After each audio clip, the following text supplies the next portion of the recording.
जळगाव आणि धुळे जिल्ह्याच्या सीमेवर पारोळा हे तालुक्याचे ठिकाण आहे। पारोळा येथील पोलीस स्टेशनचा कारभार सध्या तरुण आणि कर्तव्यदक्ष पोलीस अधिकारी सचिन सानप यांच्या हातात आहे। बुधवार दिनांक 25 जून 2025 रोजी रात्री 11:30 वाजण्याच्या सुमारास पोलीस निरीक्षक सानप आणि त्यांचे पोलीस अधिकारी पोलीस स्टेशनला हजर होते। त्यावेळी तालुक्यातील सुमठाणे गावचे पोलीस पाटील वालजी पोपट पाटील यांचा पोलीस स्टेशनमध्ये फोन आला। ते म्हणाले, सुमठाणे शिवारातील वन विभागाच्या जंगलात अनोळखी महिलेचा मृतदेह आढळून आला आहे। या घटनेची माहिती मिळताच पोलीस निरीक्षक सचिन सानप यांच्या मार्गदर्शनाखाली उपस्थित अधिकारी आणि कर्मचाऱ्यांचे पथक घटनास्थळी सुमठाणे या गावी रवाना झाले। घटनास्थळी वन विभागाच्या निर्मनुष्य जागी जाईपर्यंत बरीच रात्र झाली होती। वाटेत पोलीस पाटलांना सोबत घेण्यात आले। घटनास्थळी जंगलातील झाडाझुडपात साधारणपणे 35 ते 40 वर्ष वयोगटातील एका अनोळखी महिलेचा मृतदेह पडला होता। सहाय्यक पोलीस निरीक्षक योगेश महाजन यांनी घटनास्थळी फॉरेन्सिक पथकाला बोलावून घेतले। मयत अनोळखी महिलेचा चेहरा प्लास्टिकच्या पोत्याने झाकलेला होता। ते पोते दूर सारताच परिसरात मोठ्या प्रमाणात दुर्गंधी पसरण्यास सुरुवात झाली। अनोळखी मयत महिलेच्या कपाळ आणि डोक्यावर मारहाणीच्या जखमा दिसत होत्या। तिच्या दोन्ही पायांच्या अंगठ्यामध्ये लोखंडी धातूची रिंग होती। घटनास्थळ आणि मृतदेहाचा पंचनामा आदी सोपस्कार झाल्यानंतर तिचा मृतदेह उत्तरीय तपासकामी पारोळा येथील कुटीर रुग्णालयात रवाना करण्यात आला। या घटनेप्रकरणी सरकारतर्फे फिर्याद होत अंमलदार अशोक सातपुते यांनी पारोळा पोलीस स्टेशनला 26 जून रोजी अज्ञात मारेकऱ्याविरुद्ध गुन्हा दाखल केला। गुन्ह्याच्या तपासकामी अधिकारी वर्गाला योग्य त्या सूचना देण्यासाठी पोलीस अधिकारी महेश्वर रेड्डी, अप्पर पोलीस अधीक्षक कविता नेरकर यांनी भेटी दिल्या। या गुन्ह्याचा समांतर तपास स्थानिक गुन्हे शाखेचे पोलीस निरीक्षक संदीप पाटील यांनी आपल्या सहकाऱ्यांसह सुरू केला। सर्वप्रथम मयत महिलेची ओळख पटवणे गरजेचे होते। त्या दृष्टीने तपासाला सुरुवात करण्यात आली।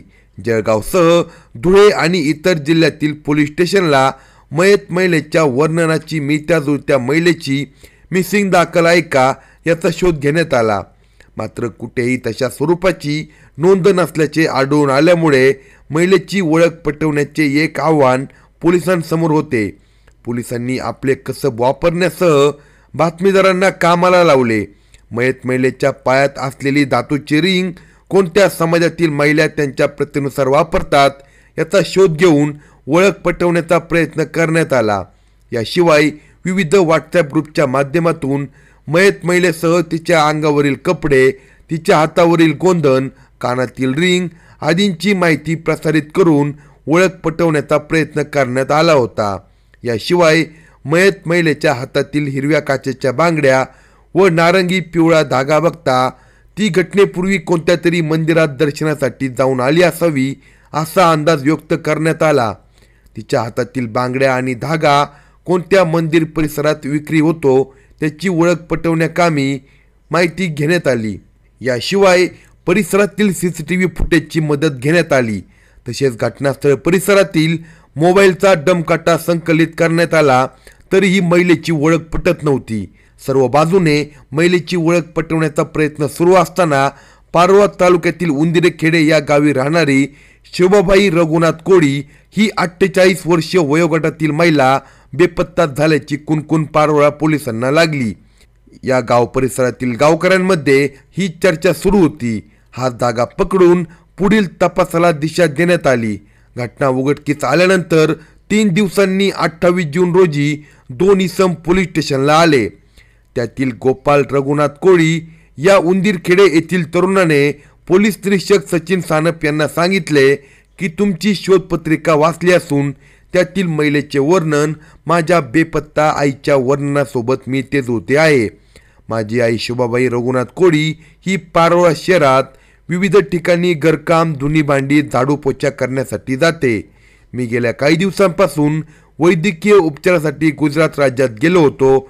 तिथून घरी परत आल्यावर मला आई शोभाबाई बेपत्ता असल्याची माहिती मिळाली।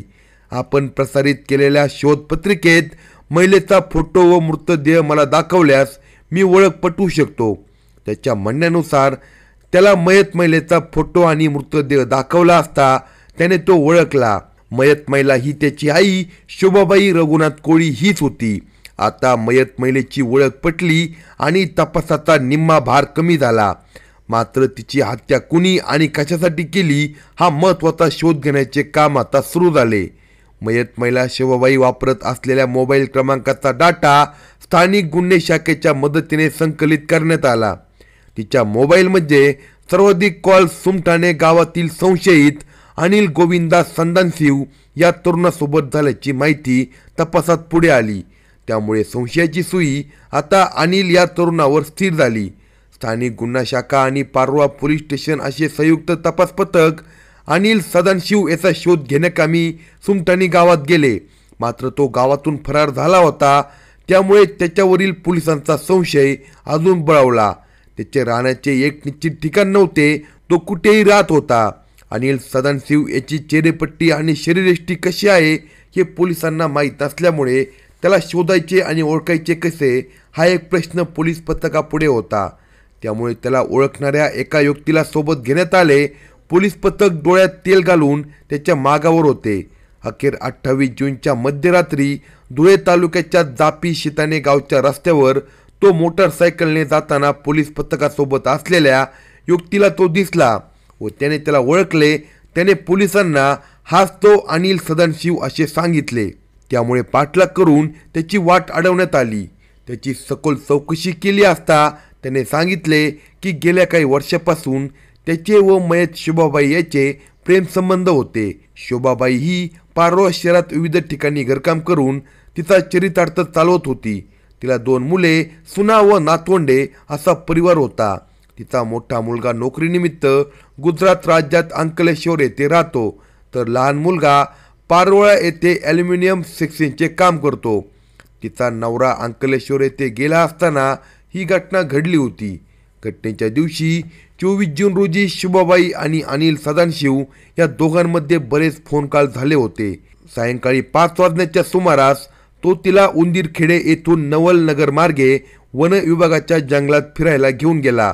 त्यावेळी रात्र झाली होती. शोभाबाईने अंगावर घालण्यासाठी बरेच दागिने करून घेतले होते. त्या दागिन्यावर अनिलची गेल्या अनेक दिवसांपासून नजर खेळली. ते दागिने आपल्याला मिळाले तर आपली आर्थिक तंगी नाहीशी होईल असा क्रूर विचार त्याच्या मनात होता. त्या विचारातून गोड बोलून तो तिला रात्रीच्या वेळी जंगलात फिरायला घेऊन गेला. त्याच्या म्हणण्यानुसार दोघांमध्ये वाद झाला. त्या वादातून तिने त्याला चापट मारली.